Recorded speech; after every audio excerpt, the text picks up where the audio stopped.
Bismillahirrahmanirrahim. Wal maqalatul khamisatu, dan makalah yang kelima.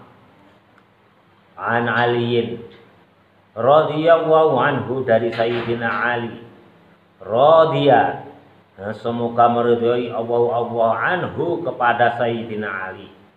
Wa karramallahu wajhahu, wa karrama, dan semoga memuliakan wajahahu, ke wajahnya Sayyidina Ali. Ini perkataan Sayyidina Ali, bukan sekedar ulama atau tabi'in, tapi Sayyidina Ali yang mempunyai gelar babul ilm, pintunya ilmu. Apa perkataan Sayyidina Ali?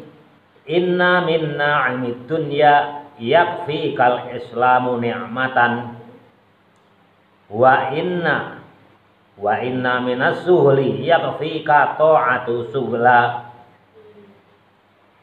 Inna mana tadi? Inna min na'imi, sesungguhnya sebagian daripada nikmat ad-dunya, nikmat dunia. Yakfika, cukuplah untukmu, al-islamu, yakni agama Islam, nikmatan, sebagai nikmat. Kata Sayyidina Ali, sebagian daripada nikmat itu cukup untukmu, yakni nikmat kalian itu dalam keadaan Islam. Jadi nikmat dalam keadaan Islam itu cukup untukmu, kata Sayyidina Ali. Fa'in a'doma, maka sesungguhnya yang paling besar ni'amillahi, nikmatnya Allah, lil abdi, untuk hambanya, ikhrajuhu, yakni dikeluarkan hambanya, minal adami, dari ketiadaan, ilal wujudi, kepada ada. Sedangkan nikmat yang paling besar dari Allah Subhanahu wa ta'ala untuk kita semua, yakni tadinya kita itu tidak ada sehingga menjadi ada. Itu adalah nikmat yang paling besar untuk hambanya dari Allah Subhanahu wa ta'ala. Jadi tadinya kita kan nggak ada, terus diadakan, dilahirkan ke alam dunia. Itulah nikmat untuk hamba yang paling besar dari Allah Subhanahu wa ta'ala. Sedangkan kata Sayyidina Ali, sebagian daripada nikmat itu adalah kita Islam, dalam keadaan Islam. Nah, itu adalah cukup untuk kita semua, cukup untukmu. Kenapa dalam keadaan Islam itu cukup untuk kita? Ya, bandingkan kalau kita yang dibandingkan dengan yang non Islam. Islam itu tertata rapih dari mulai bangun tidur sampai tidur lagi. Segala sesuatu ada adabnya, ada aturannya, ada etikanya. Nah, sedangkan non muslim itu nggak ada aturan yang baku, itu nggak ada. Mencari ekonomi, ya menghalalkan segala cara. Masalah makanan, ya semuanya barang yang masuk, nggak diatur mana yang halal, mana yang haram, mana yang membahayakan maupun yang tidak, itu nggak ada aturan. Kalau dalam Islam semuanya itu diatur, dari hal yang terkecil sampai hal yang terbesar. Itulah nikmatnya Islam, kata Sayyidina Ali. Bismillahirrahmanirrahim. Sedangkan nikmat yang paling besar bagi hamba, yakni kita itu dilahirkan di alam dunia, ikhrajuhu minal adami, dikeluarkan dari ketiadaan, ilal wujudi, menjadi ada, dilahirkan ke dunia. Itu enggak ada nikmat yang paling besar. Kalian bisa menikmati segala sesuatu ya karena dilahirkan di alam dunia. Kalian mampu melaksanakan sesuatu, mampu mempunyai pemikiran yang tinggi ya karena dilahirkan ke alam dunia. Maka nikmat yang paling besar bagi kita semua adalah lahir di alam dunia ini. Tadinya tidak ada menjadi ada. Itulah nikmat yang paling besar bagi hamba Allah. Itu yang pertama. Yang kedua apa? Wa ikhrajuhu, dan dikeluarkannya hamba minadz zulumatil kufri, dari kegelapannya kafir, ila nuril islami, kepada cahayanya Islam. Jadi tadi udah disinggung yang pertama tadi, bahwasanya Islam itu segala sesuatunya sudah diatur, kita hidup teratur, ada etika, ada adab, ada sopan santun, ada yang halal, ada yang haram. Sedangkan kafir itu nggak ada aturan, ya, nggak ada aturan yang baku, menghalalkan segala cara. Kalau orang yang dagang juga suka menghalalkan, mengurangi timbangan, mencuri timbangan. Ya. Tapi kalau Islam dilarang keras, semuanya diatur. Yang kedua, yang membedakan kafir dengan Islam, ya Allah menciptakan surga sama neraka itu ya karena Islam dan kafir. Ya. Karena adanya orang Islam dan orang kafir. Kalau nggak ada orang kafir, itu Allah tidak menciptakan neraka dan surga. Kalau surga ya untuk orang Islam, kalau neraka ya untuk orang kafir. Makanya kalau kita dilahirkan sebagai orang Islam, kita menganut agama Islam, berarti itu sudah suatu kenikmatan yang luar biasa. Karena apa? Persiapan, persediaan untuk orang Islam itu adalah surga. Sedangkan orang kafir persediaannya apa? Disediakan oleh Allah adalah neraka selama-lamanya. Itulah yang membedakan antara Islam dan kafir. Makanya setelah nikmat yang pertama itu kita dilahirkan, yang kedua itu kita dikeluarkan dari kegelapan sebagai orang kafir.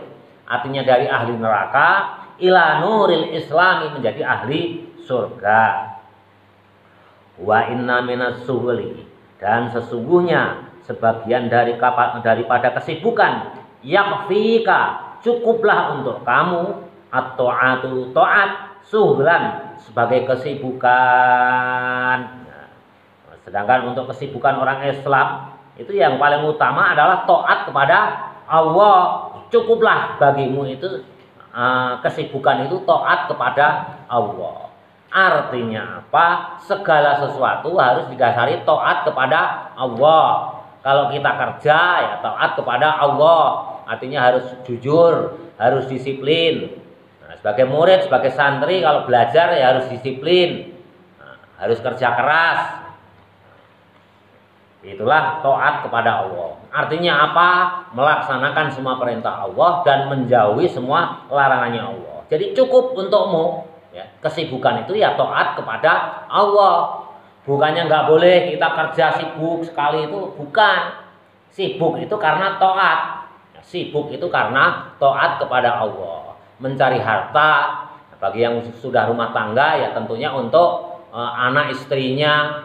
Kalau yang perempuan bekerja ya untuk suami dan istrinya, untuk keluarganya. Itu artinya taat kepada Allah, melaksanakan semua perintah Allah dan menjauhi semua larangannya Allah. Cukup bagimu. Nah, bagaimana Pak Bagi kalau seandainya nanti dewasa, nah, kita udah lulus sekolah, belum dapat kerjaan, masih nganggur, ya kita artikan taat ke yang lain. Kita mencari kesibukan di jalan Allah, ya perbanyaklah ngaji, berbanyaklah zikir, perbanyaklah ikhtiar untuk mencari kehidupan ekonomi di jalan Allah. Berusaha ikhtiar terus-menerus sampai kita mendapatkan pekerjaan. Apakah nanti dagang, atau kontraktor, atau pegawai negeri, atau pegawai swasta, sampai mendapatkan. Toh sampai seandainya tidak mendapatkan, ya kita tetap kesibukan di jalan Allah. Kalau kita sibuk, punya ilmu yang mengajar di TPQ, di madrasah, kita yakin kalau kita sibuk di jalan ketaatan di jalan Allah, insya Allah Allah akan mempermudah jalan rezeki kita. Di makalah yang lalu kan sudah jelas, kalau kita taat di jalan Allah, segala sesuatu permasalahan kita itu dikumpulkan oleh Allah, artinya dipermudah oleh Allah. Jadi kalau kalian nanti udah gede, udah dewasa, cari kerjaan nggak dapat ya, jangan khawatir, nggak usah. Kalau santri ya, udah punya ilmu, jangan khawatir, jangan takut, tetap taat di jalan Allah. Yang ngajar di TPQ, gimana Pak Fakih kalau ngajar di TPQ honornya sedikit, hanya 300.000, hanya 400.000, yakinlah di jalan ketaatan Allah. Kata Nabi, kalau kita di jalan ketaatan Allah, Allah akan mengumpulkan semua permasalahan kita. permasalahannya itu akan dikumpulkan, akan dipermudah. Kalau nggak punya uang ya Bapak kan udah pernah mencontohkan.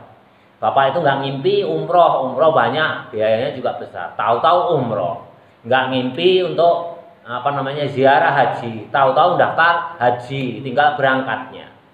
Dari mana rezekinya ya? Wa yarzuquha min ghairi yatasib. Kita yang nggak bisa ngitung. Itulah janji Allah. Kalau kita di jalan ketaatan Allah, itu akan dikumpulkan, akan dipermudah urusan kita. Ekonomi ya ada, terus mengalir ya. Ya cobaan juga ada, ujian juga ada. Kalau kita tetap di jalan ketaatan Allah, akan dipermudah keluar dari ujian dan cobaan dari Allah Subhanahu wa taala. Jadi jangan khawatir. Kalau kalian udah santri, nanti ya mudah-mudahan dapat kerjaan atau usaha yang mapan. Toh seandainya Allah tidak memberikan, walaupun kita sudah ikhtiar semaksimal mungkin nggak memberikan ya pekerjaan, tetap aja ngajar di TPQ. Tapi apa? Nah, jalan ketaatan tetap di jalan taatnya Allah. Nanti semuanya akan dipermudah. Banyak ya contohnya orang-orang yang ngajar di TPQ tapi ekonominya tetap makmur. Segala sesuatunya dicukupi oleh Allah. Karena memang Allah sudah janji ya, di makalah yang keberapa. Bismillahirrahmanirrahim. Jadi cukup kita itu kesibukannya itu yakfika, cukup untukmu atau ketaatan suhlan sebagai kesibukan, fato'atu maka adapun taat, fato'atu wahu ta'ala maka adapun taatnya kepada wa ta'ala a'dhamu paling agung, paling mulia, azghalu kesibukan. Jadi semulia-mulianya kesibukan itu adalah taat kepada Allah Ta'ala. Artinya taat apa? Ya melaksanakan semua perintahnya Allah, menjauhi semua larang-larangannya Allah. Termasuk ikhtiar, kerja keras itu kan perintahnya Allah. Nah, jadi walaupun udah ikhtiar, kerja keras ternyata belum dikasih kerjaan, ya tetap di jalan taatnya Allah. Nanti akan dipermudah. Itu paling agung. Makanya Bapak nggak pernah khawatir ya. Ngaji kerjaannya itu Bapak itu seumur-umur itu hanya ngajar ya. Entah itu ngajar Iqra, ngajar Quran, ngajar kitab ini itu ya. Ya di jalan ketaatan akhirnya urusan ya dipermudah. Ya dari mana datangnya? Kalau melalui orang, melalui saudara itu kan hakikatnya semuanya dari Allah. Kalau nggak digerakkan oleh Allah, saudara, orang itu juga nggak akan memberi tiket untuk umroh, untuk haji ya, itu semuanya digerakkan oleh Allah. Kan banyak ya saudara itu yang pelit ya, kita pinjam 20.000 aja susah. Semuanya yang menggerakkan ya hakikatnya Allah. Yang memberi rezeki kepada kita ya juga Allah. Bapak pernah cerita sampai ke Dubai.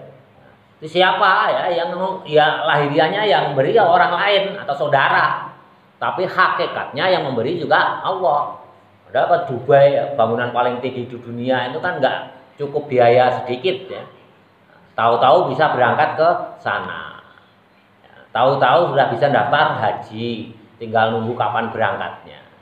Tahu aja, ya yakinlah. Karena apa ya? Bapak yakin. Nah, pokoknya asal di jalan ketaatan Allah, di jalannya Allah, Allah akan mengumpulkan semua masalah kita. Akan dipermudah oleh Allah. Cukup banyak kesibukan itu ya Allah.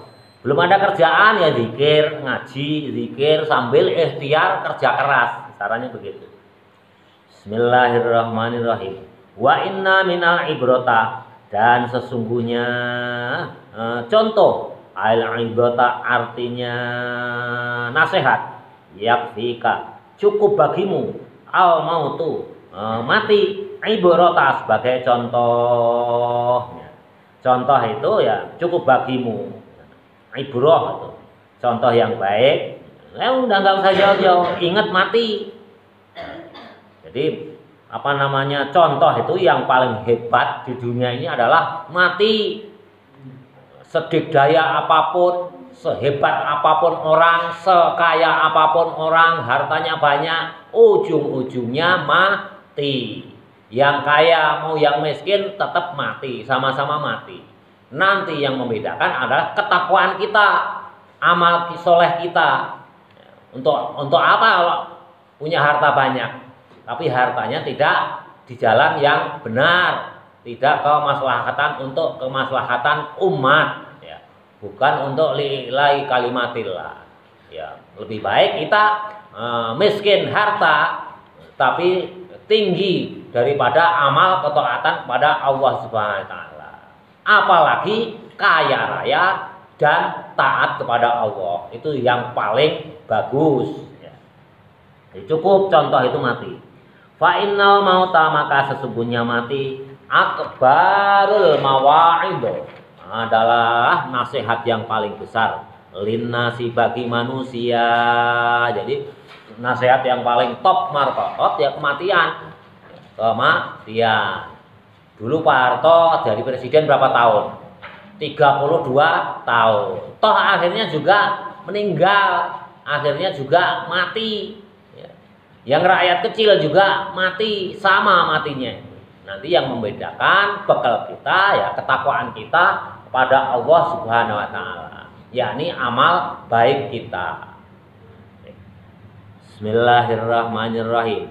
Wal maqalatu sadisatu, dan maqalah yang keenam, an Abdullah bin Mas'ud, dari Abdullah bin Mas'ud radhiya, semoga meridhai Allah anhu, kepada Abdullah bin Mas'ud.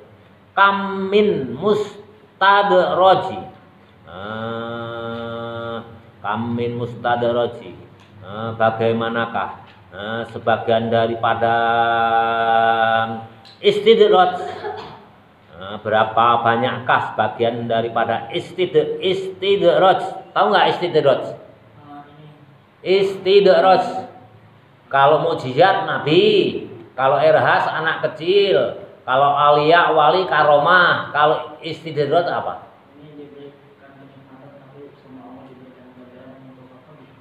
Istidraj itu adalah disungkun. Disungkun ya, kita kelihatannya diberikan kenikmatan, kelihatannya diberi karunia, padahal itu cobaan. Itu istidraj. Misalnya nanti kalian sudah kerja, misalkan yang perempuan kerja masuk ke suatu perusahaan, ya, masuk ke perusahaan, menjadi diterima jadi sekretaris misalnya. Itu suatu karunia bukan dari Allah?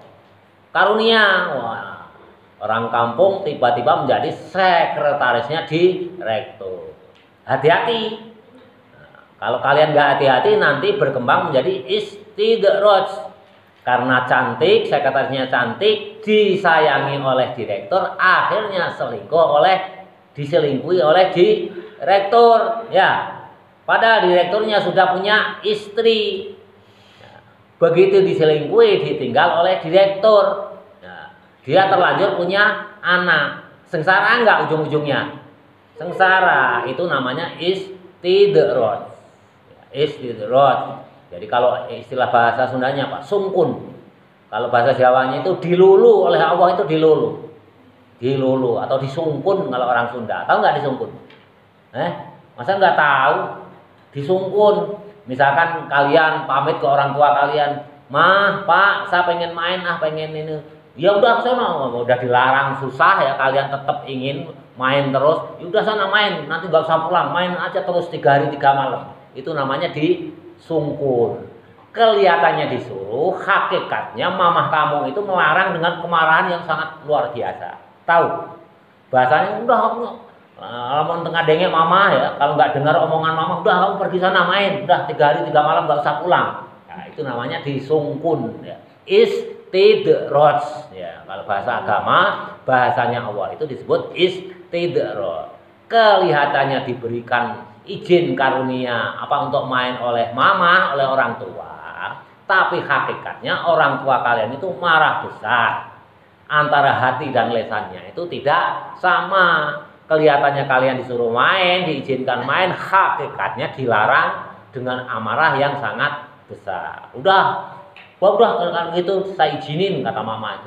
Mama izinin lah kalau pengen main, udah 3 hari 3 malam nggak usah pulang. Nah, itu namanya disungkun atau istidraj. Kamin mustadraji, bagaimanakah dari sebagian istidraj ay makhudin, artinya orang yang dicoba, kolilan sedikit demi sedikit ya. Kalau nanti kalian udah dewasa, wah tadinya mau nyari melamar kerja sulit, nah tiba-tiba diterima di suatu perusahaan, jadi staf biasa, diangkat jadi sekretaris ya oleh direktur, akhirnya diselingkuhi oleh direktur, nanti menjadi cobaan ya, menjadi cobaan. Begitu juga laki-laki ya, sama aja, kelihatannya mendapat karunia, ujung-ujungnya mendapatkan cobaan. Itulah namanya istidraj atau mustadroj itu orangnya, orang yang mendapatkan kelihatannya karunia, hakikatnya itu cobaan. Kata Imam Nawawi, ay makhudin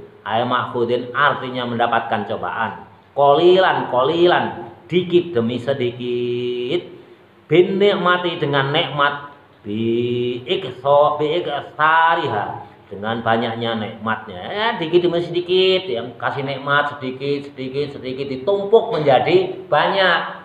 Nah, nanti ujung-ujungnya kalian akan mendapatkan kekecewaan yang sangat dahsyat. Itulah istidraj. Alaihi atas orang yang mendapatkan istidraj. Wa kam min maftuni, dan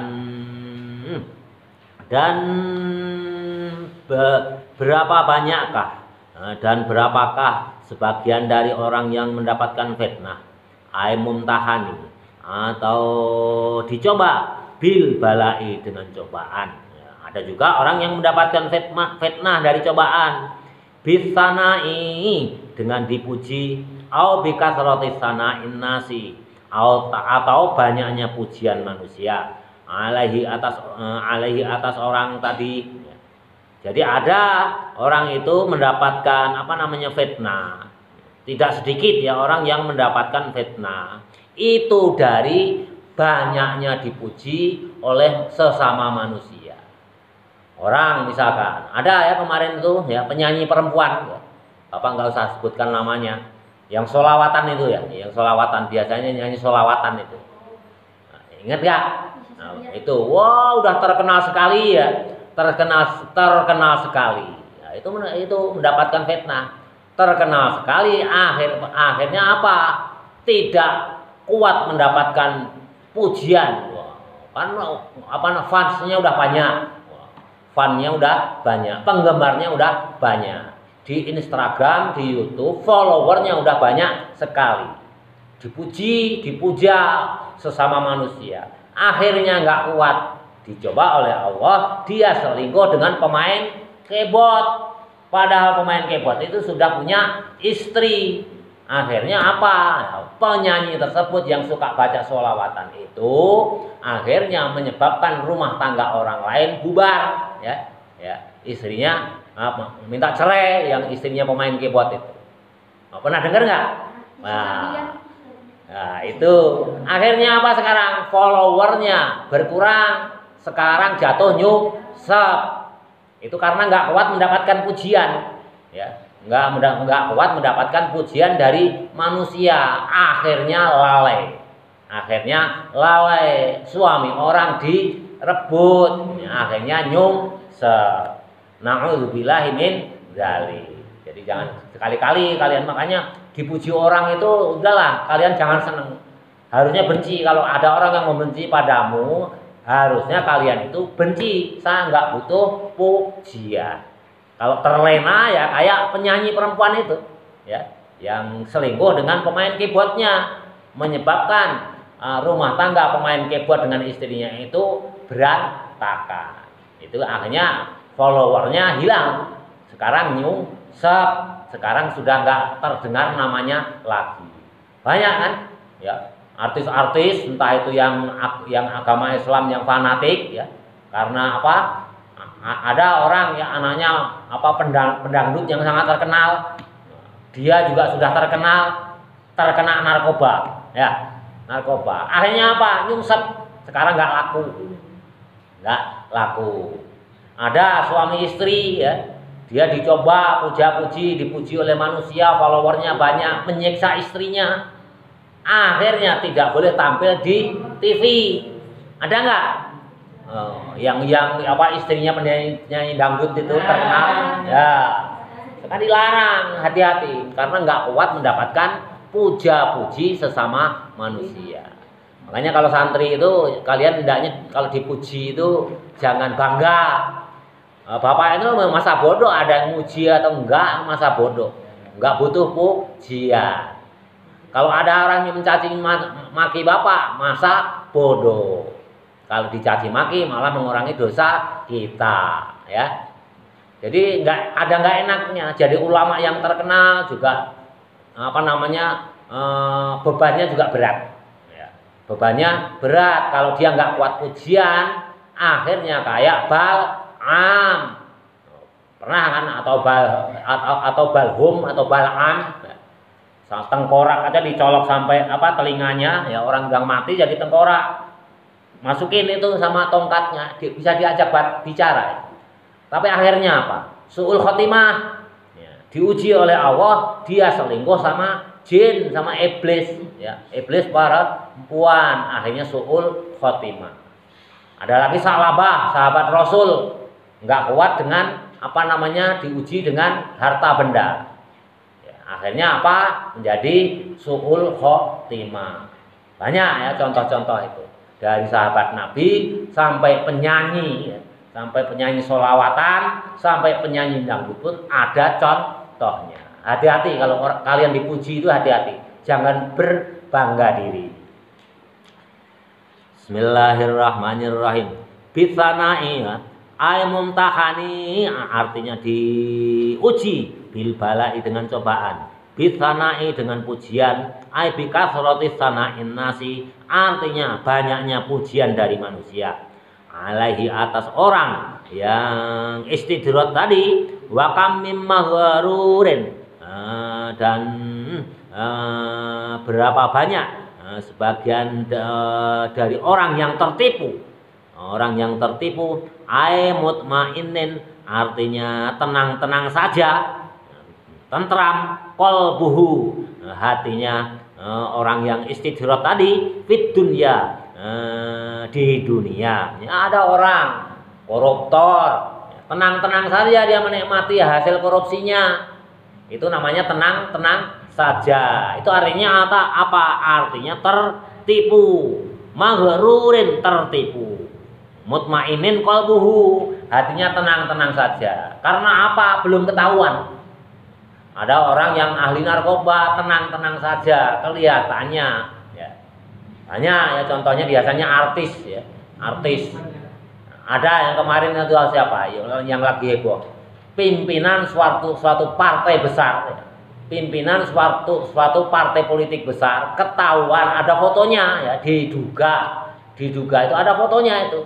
Lagi terima telepon, di sampingnya minuman keras. Satu botol itu harganya konon sampai dengan 30 juta. Ya tenang-tenang saja belum ketahuan. Tapi begitu ketahuan kalau Allah sudah membuka tabirnya bahwa seseorang itu jahat, hati-hati. Nggak tenang lagi nanti. Nggak tenang lagi. Hakikatnya kita itu kan jelek semua. Coba aja kalau seandainya Allah itu menampakkan kita itu pusatnya kesalahan dan pusatnya lupa. Ya.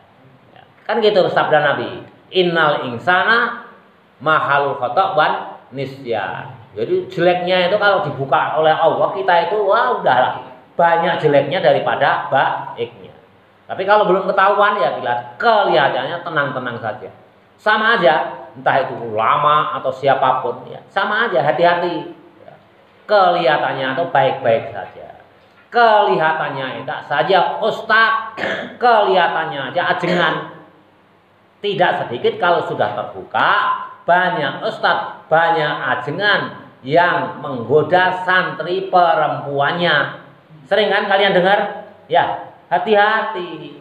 Nah, apalagi Neng sebagai seorang perempuan, hati-hati. Kok siapapun tuh harus hati-hati sebagai perempuan itu. Banyak ya. Kemarin tuh di Jawa Timur itu ya. apa namanya dinikahi, santrinya dinikahi baru umur berapa belas tahun itu, dinikahi tanpa seizin orang tuanya. Ujung-ujungnya apa? Ya kiainya masuk ke apa? Masuk ke kerangkeng, masuk penjara ya, menikahi anak di bawah umur. Nah, kadang-kadang ya, kemarin apalagi di Bandung itu, berapa orang itu yang diselingkuhi itu santri-santrinya puluhan itu, sampai 13 atau berapa itu. Padahal santri perempuannya hanya 30, yang diselingkuhi 13. Ya namanya manusia ya. Makanya hati-hati, hidup zaman akhir itu hati-hati, terutama bagi perempuan. Ya laki-laki juga sama saja. Laki-laki juga sama saja.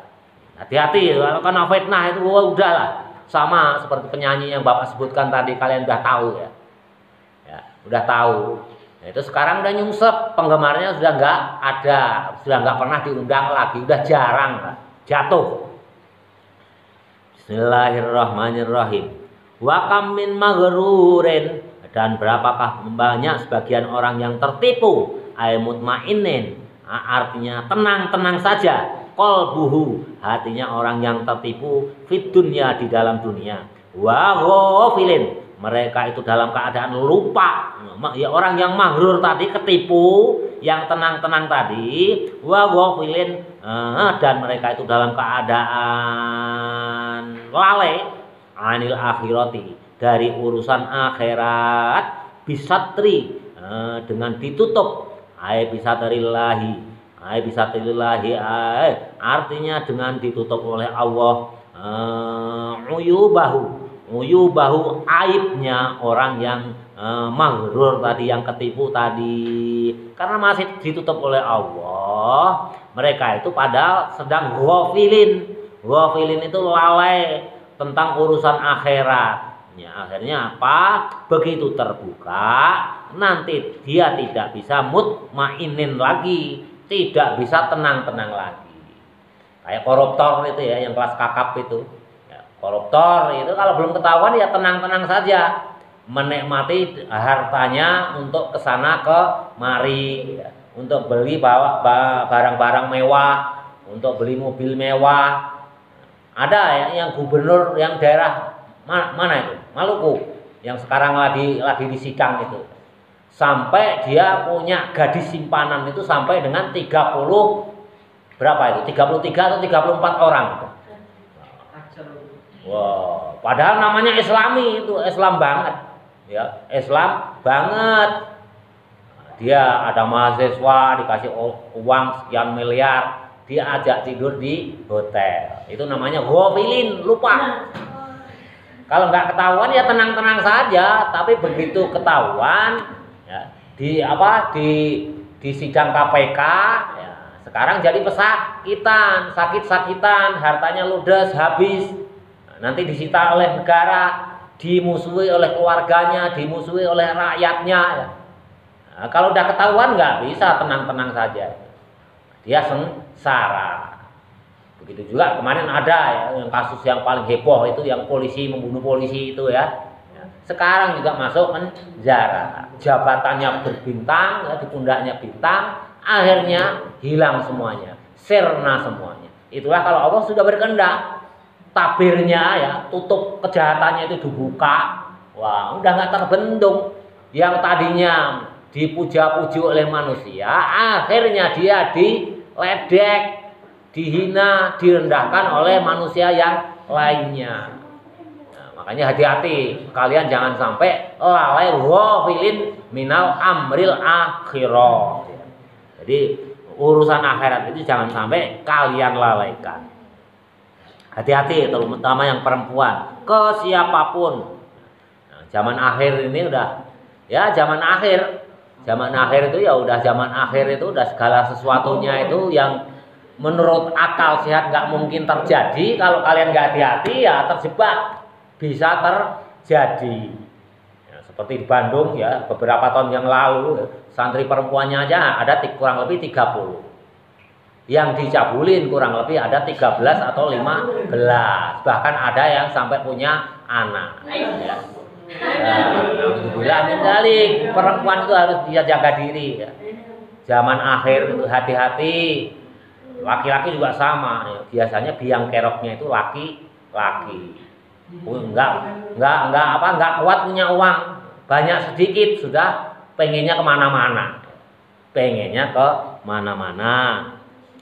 Bismillahirrahmanirrahim. Satu makalah lagi. Wal maqalatus sabi'atu, dan makalah yang ketujuh. An Dawuda dari Dawud, an nabi, yakni nabi, artinya dari Nabi Dawud alaihi salam. Alaihi, semoga atas Nabi Dawud assalama, keselamatan. Qala bersabda Nabi Dawud. Ini yang berkata siapa? Nabi Dawud. Qala bersabda Nabi Dawud. Uhiya telah diwahyukan fi zaburi di dalam kitab Zabur. Wa dan adapun yang ada dalam kitab Zabur, kitab unzila yang telah diturunkan alaihi atas Nabi Dawud. Nabi Dawud itu kitabnya kitab Zabur. Hakun alal akili. Apa perkataan Nabi Dawud? Hakun alal akili alla yastaghilla illa bisalasin. Yang perkataan Nabi Dawud itu yang dalam kurung itu. Kalau yang di luar kurung itu adalah keterangan dari Syekh Nawawi Al-Bantani. Jadi yang sabda Nabi Dawud itu yang dalam kurung itu. Hakun alal akili alla yastaghilla illa bisalasin. Tazawwudu limi'atin wa mu'natu lima'ashi. Qala bersabda uhiya telah diwahyukan fi zaburi dalam kitab Zabur. Wa huwa dan adapun yang telah diwahyukan dalam kitab Zabur, kitab unzila yang telah diturunkan alaihi atas Nabi Dawud. Hakun hal yang hak, kebenaran. Hal yang hak atau kebenaran alal akili, atas akal. Ai wajibun artinya wajib, alaihi atas akal. Jadi kebenaran yang menurut akal itu benar, hukumnya wajib harus kita laksanakan. Wajibun alaihi, wajib. Yang hak itu wajib, yang benar itu wajib, kita yakini di dalam akal sehat kita. Allah yastaghillah agar tidak sibuk illa bisalasin, kecuali dengan 3 perkara. Ini kebenaran itu hendaknya kalian tidak sibuk kecuali dengan 3 perkara. Jadi kata Nabi Dawud dalam wahyunya dalam kitab Zabur, kalian itu jangan sibuk-sibuk kecuali dalam 3 hal. Makanya disebutnya bab sulusai atau bab 3. Jadi semuanya serba 3. Minal khisoli, dari perkara tazawwudu. Yang pertama, tazawwudu, carilah bekal. Tazawwudu, carilah bekal. Limi'atin boleh. Lima'atin. Nanti untuk hari ma'at itu apa sih? Hari akhir, hari kiamat. Carilah bekal untuk hari akhir. Aili akhiratihi, artinya untuk akhiratmu. Biadail a'mali, dengan mendatangi amal. As-solihati, yang soleh. Biadail a'mali, artinya dengan mengamalkan amalan. As-solihati, yang soleh. Mendatangi amal yang soleh itu artinya melaksanakan atau mengamalkan amal yang soleh. Itu yang pertama itu. Kalian cari bekal. Contohnya yang ngaji ini ya bekal untuk akhirat, bukan bekal untuk untuk mencari kedudukan, bukan, supaya kita dicap sebagai ajengan, bukan, untuk bekal nanti di akhirat. Karena apa? Dengan ilmu kita tahu hukum-hukum. Dengan ilmu kita bisa mencari ekonomi yang halal. Dengan ilmu kita bisa mencari kedudukan pangkat yang halal, yang diridhoi oleh Allah. Kalau tanpa ilmu kita tidak bisa mengetahui mana jalan yang diridhoi oleh Allah, mana jalan yang dilarang oleh Allah. Politikus kita saat sekarang kan gitu. Ya. Politikus sekarang, contohnya apa? Ya, sebelum pemilu ya, Bapak kan sering mencontohkan bagi-bagi sembako. Tujuannya apa? Supaya dipilih, ya, supaya dipilih. Ya, nanti kalau sudah terpilih, dia juga meninggalkan kita. Kalau nggak terpilih pun dia meninggalkan kita. Kalau dia ikut ngaji, kalau sudah terpilih ya meninggalkan pengajian. Kalau tidak terpilih apalagi. Karena urusannya dunia bukan akhirat. Jadi bukan urusan akhirat. Hendaknya ya kalian niat ngaji itu ya mencari ilmu untuk mencari keridhaan Allah Ta'ala dan menghilangkan kebodohan. Udah itu aja dua niatnya. Bismillahirrahmanirrahim. Jadi dengan cara apa? Mencari bekal, yakni beramal soleh. Yang kedua apa? Wa mu'natun dan mencari biaya. Lima ashi untuk kehidupan, biaya hidup. Kalian hidup di dunia itu ya satu. Ya. Kata siapa? Nabi Dawud. Yang pertama cari bekal untuk akhirat. Yang kedua cari bekal untuk biaya hidup. Kalian nanti cari ilmu, setelah itu cari kerja atau usaha, itu untuk biaya hidup namanya. Itu biaya hidup. Aikiamun artinya berdiri di amri kifayatihi dengan kecukupan perkaranya. Kecukupan perkaranya, kalau kalian rumah tangga ya harus cukup biaya rumah tangga itu. Kalau nggak cukup nanti ya istrinya cerewet, ya, istrinya cerewet. Ya, hati-hati, dari sononya itu istri perempuan itu pusatnya cerewet. Makanya kalian sebagai laki-laki ya harus siap-siap cari biaya untuk menghidupi rumah tangga, untuk istri, anak-anak, untuk makan, sekolah, pesantren. Kalau nggak cukup, kurang, siap-siap kalian itu dicereweti oleh istri kalian. Ya itu udah sunatullah, perempuan itu tukang cerewet. Tapi ya hati-hati, cerewetnya itu karena di jalan Allah. Makanya tidak sedikit ulama yang menjadi aulia, yang menjadi wali gara-gara istrinya itu cerewet. Bapak pernah cerita ya, ada seorang wali itu diangkat karena perempuannya, istrinya itu cerewet sekali nih, cerewet sekali. Selalu suaminya itu disalahkan, tapi suaminya sabar. Akhirnya apa? Suaminya itu diangkat derajatnya oleh Allah menjadi wali. Setiap mencari kayu bakar ke hutan, itu pulang membawa kayu bakar yang banyak itu selalu ada yang membawakan. Siapa? Harimau putih. Harimau putih. Begitu istri yang cewek meninggal, nikah lagi suaminya itu wali tadi, menikah dengan wanita yang solehah, ya, yang penurut, ahli ibadah. Kewaliannya itu dicabut oleh Allah. Makanya istri cerewet itu perlu bagi laki-laki kalau pengen jadi wali, ya. Perlu kalau suaminya sabar, ya, sabar sekali menghadapi istri yang cerewet, yang banyak tuntutan, tidak menutup kemungkinan suaminya itu nanti diangkat menjadi wali. Ya adilnya Allah ya. Dari sananya itu begitu. Jadi siap-siap. Nah, kalian sekarang mencari ilmu, nanti udah lulus harus mencari ekonomi itu yang banyak. Kalau perlu ya kaya raya. Allah itu senang yang VVIP. Jadi orang yang kaya raya, ilmunya yang mumpuni, itu Allah senang. Bukannya orang yang bodoh, itu nggak senang Allah itu.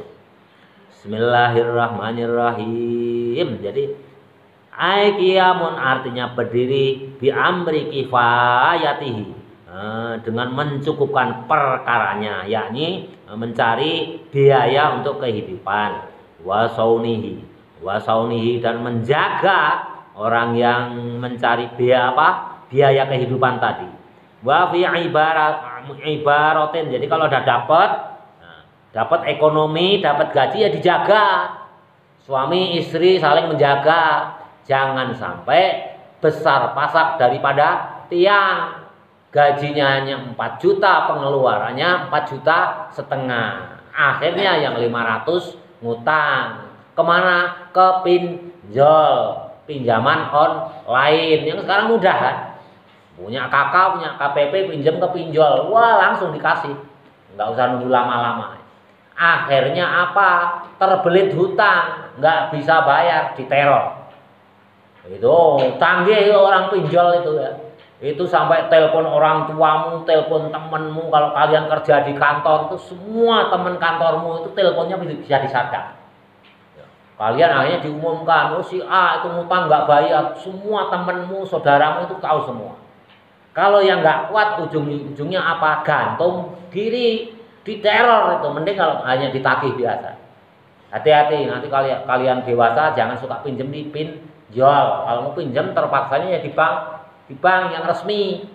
Jangan di pinjaman online, walaupun mudah tanpa ini itu ya, tanpa jaminan. Kalian nggak bisa bayar dikejar-kejar itu. Semua tahu itu. Saudaramu jumlahnya berapa tahu itu. Di hacker itu nomor teleponnya. Temenmu di mana aja tahu. Kalian diteror itu. Tidak sedikit yang akhirnya gantung diri. Akhirnya rumah tangganya berantakan. Jadi kalau udah mendapatkan biaya untuk hidup ya dijaga, di-manage. Nah, apa istilahnya kemarin tuh? Apa? Memanage ma'isyah itu dalam taklim di taklim atau di Nasrul Ibad kemarin. Ya. Apa? Lupa lagi semua. Kalau tafakur berpikir. Ada yang mirip tafakur. Nah, apa? Ada di Nasrul Ibad juga. Tafakur pakai H. Ya, tafakur itu memanage penghasilan. Ya. Kalian kerja atau usaha, dapatnya itu di manage, memanage kehidupan itu tafakur. Nah, makanya santri itu harus daya ingatnya harus kuat, ya, harus kuat. Bagaimana cara mengasahnya? Ya dengan cara puasa, menahan lapar, itu daya ingatnya menjadi kuat. Bismillahirrahmanirrahim. Jadi dijaga. Wa fi ibaratin dan dalam satu contoh. Wa maromatun dan perbaguslah wa maromatun dan perbaguslah lima'ashi untuk kehidupanmu. Nah, jadi perbaguslah kehidupanmu, artinya ekonomi. Kalau kalian kerja ya harus gajinya besar. Kalau jadi pengusaha hasilnya juga harus besar. Itu perbaguslah, itu namanya wa maromatun. Ambagusono siro, ambagusi siro lima'asi ing panguripan iro.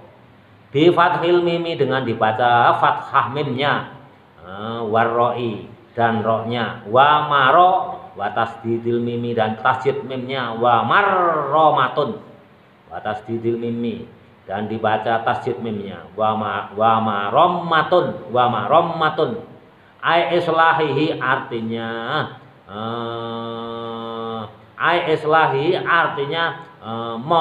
membaguskan ekonomi. Artinya ya ekonomi itu harus kita atur, kita tafakhur, kita atur, kita manage sebaik mungkin. Jangan sampai lebih besar pasak daripada tiang, sesuai kebutuhan.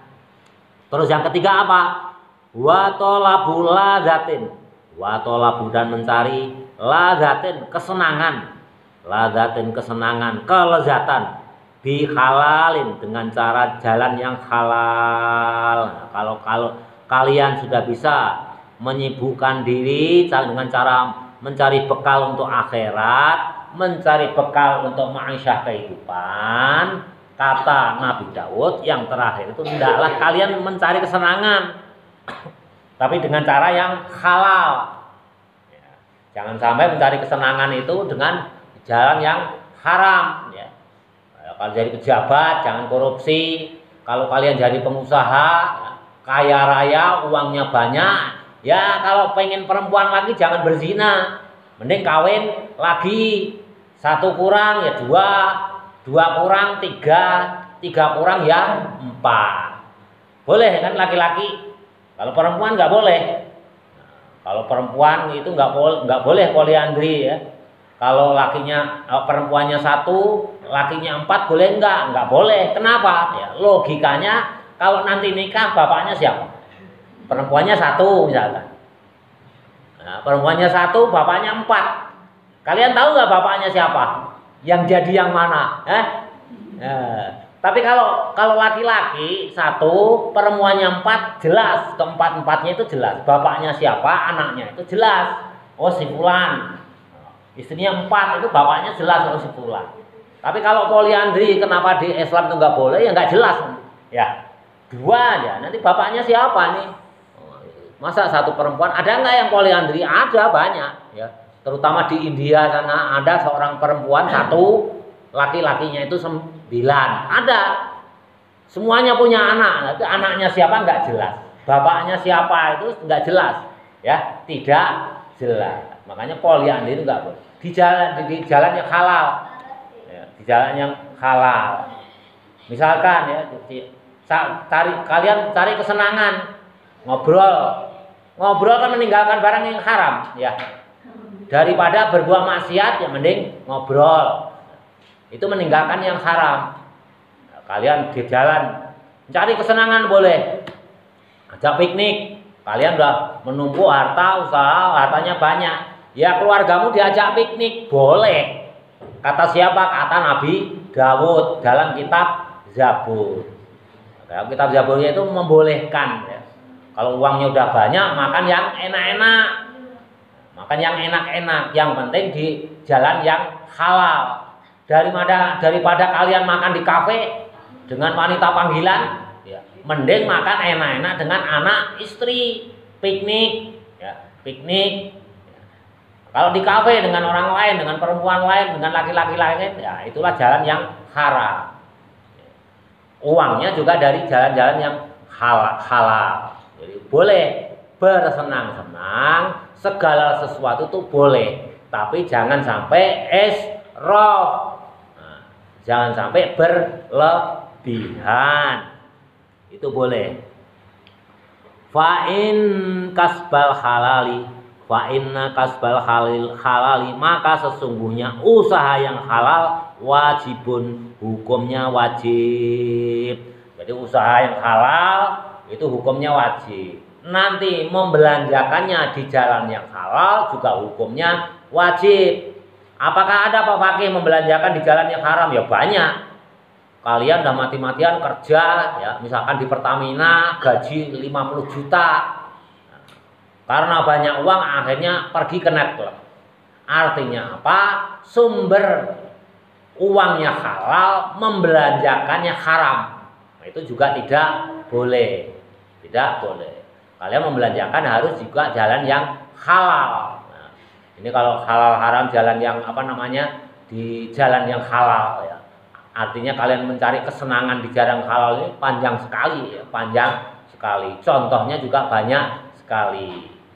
Ya, kayak salah satu gubernur di Indonesia ini uangnya banyak ya, sumbernya juga haram, dipakai untuk yang haram. Itu udah cilaka 12. Itu orang celaka-celakanya, istilahnya itu celaka 12.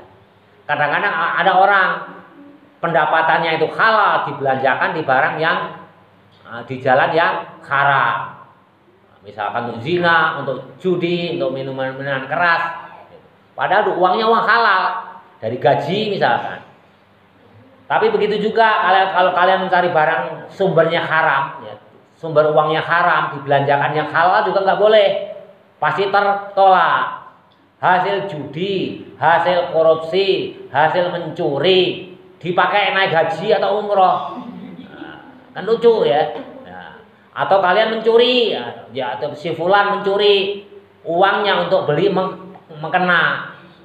Ya kalau sholatnya sih sah, tapi mencurinya tetap haram. Ya terus selama itu dipakai sholat, ya mengkenanya itu tetap dihukumi haram. Ya. dihukumi haram mencurinya itu. Jelas ya? Wallahu a'lam bishawab.